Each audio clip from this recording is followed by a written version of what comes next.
Assalamualaikum warahmatullahi wabarakatuh.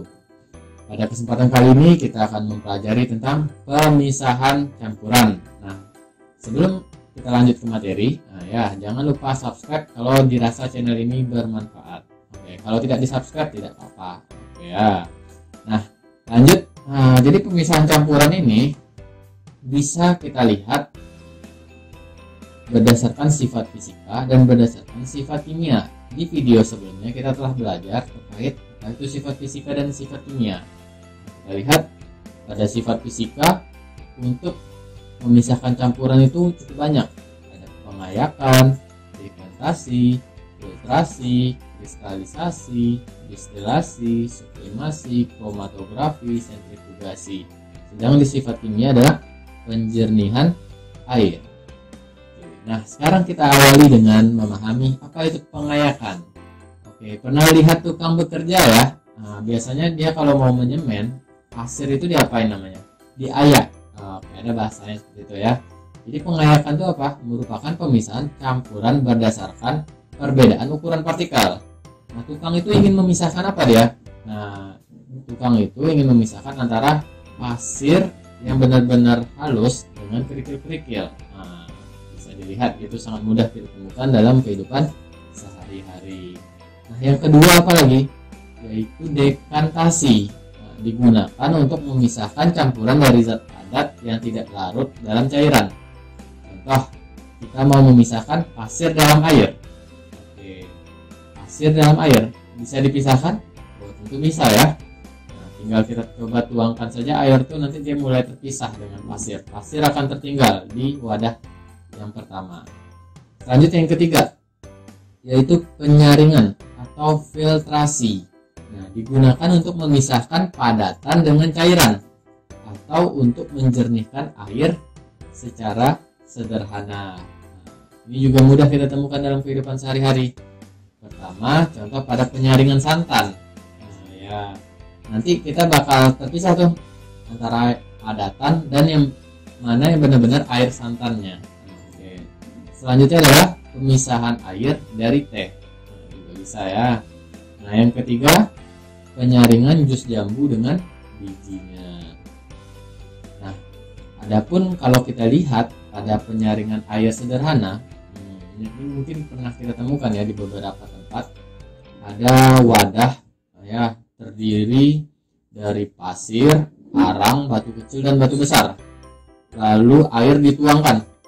Nanti output di bawah itu airnya lebih jernih daripada air yang masuk. Itu bagus digunakan untuk air yang bersumber dari air tanah ya. Biasanya kan tidak terlalu jernih. Maka penyaringan sederhana gimana?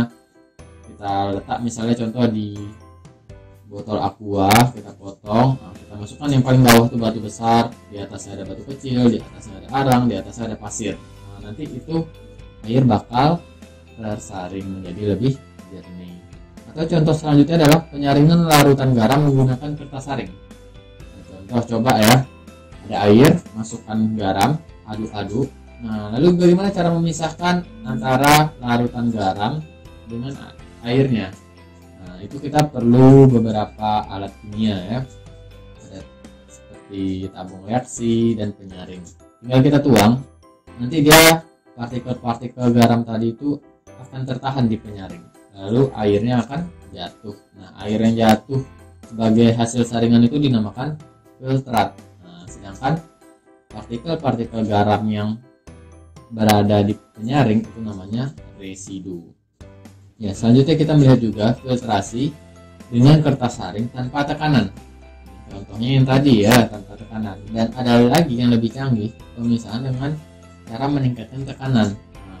Kalau dengan tekanan berarti kita butuh pompa vakum. Selanjutnya adalah kristalisasi atau evaporasi.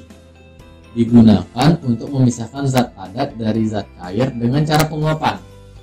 Oke ya, coba diulang lagi. Digunakan untuk memisahkan zat padat dari zat cair dengan cara penguapan. Contohnya apa? Pembuatan garam. Ya, orang-orang yang beraktivitas untuk menghasilkan garam, dia berpikir bagaimana memisahkan antara air laut dan garam. Nah, itu menggunakan prinsip kristalisasi atau evaporasi. Selanjutnya pembuatan gula pasir dari tebu, di mana memisahkan air dan gula tebu. Nah, selanjutnya kita lihat lagi yang kelima, yaitu adanya penyulingan atau distilasi, yaitu pemisahan campuran berdasarkan perbedaan titik didih. Nah, ini yang paling populer adalah terkait BBM, ya, bensin atau minyak, ya, itu hasil dari penyulingan atau destilasi. Bukan hanya tentang BBM atau minyak yang sering kita gunakan.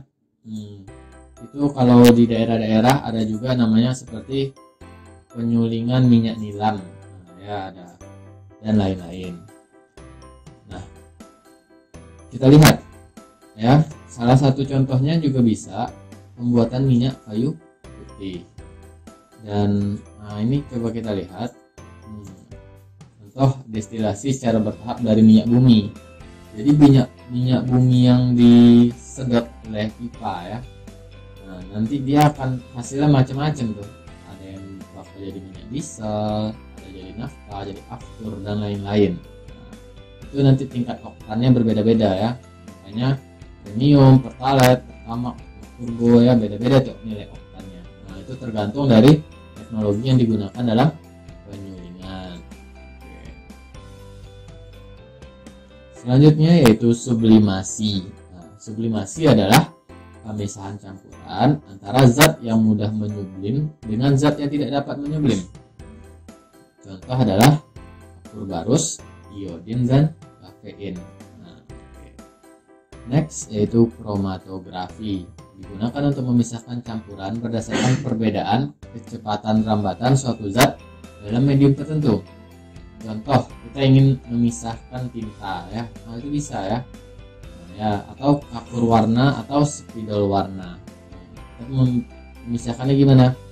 Kita letakkan itu pada suatu kertas khusus. Nah, nanti kita lihat perbedaan kecepatan rambatnya. Oke. Selanjutnya yaitu sentrifugasi, yaitu metode untuk mempercepat proses pengendapan dengan memberikan gaya sentrifugasi pada partikel-partikel. Contohnya adalah pemisahan susu menjadi susu krim dan susu skim. Nah, ya, itu tidak bisa kita menggunakan dengan metode penyaringan biasa, tapi dengan cara sentrifugasi, dan alatnya pun khusus. Oke. Selanjutnya yaitu pemisahan campuran berdasarkan sifat kimia. Nah, tadi itu semua sifat fisika, sekarang sifat kimia, yaitu apa? Membersihkan air dari garam-garam, kalsium, dan magnesium. Nah, itu bukan dengan cara disaring atau hal yang lain, tapi perlu reaksi-reaksi kimia. Atau contoh yang kedua yaitu adalah penambahan tawas. Ya, mungkin kita pernah mendengar air dijernihkan.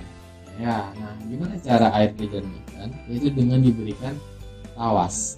Ya, nah, tawas ini digunakan untuk menggumpalkan kotoran yang berupa lumpur halus. Nah, jadi nanti airnya menjadi jernih.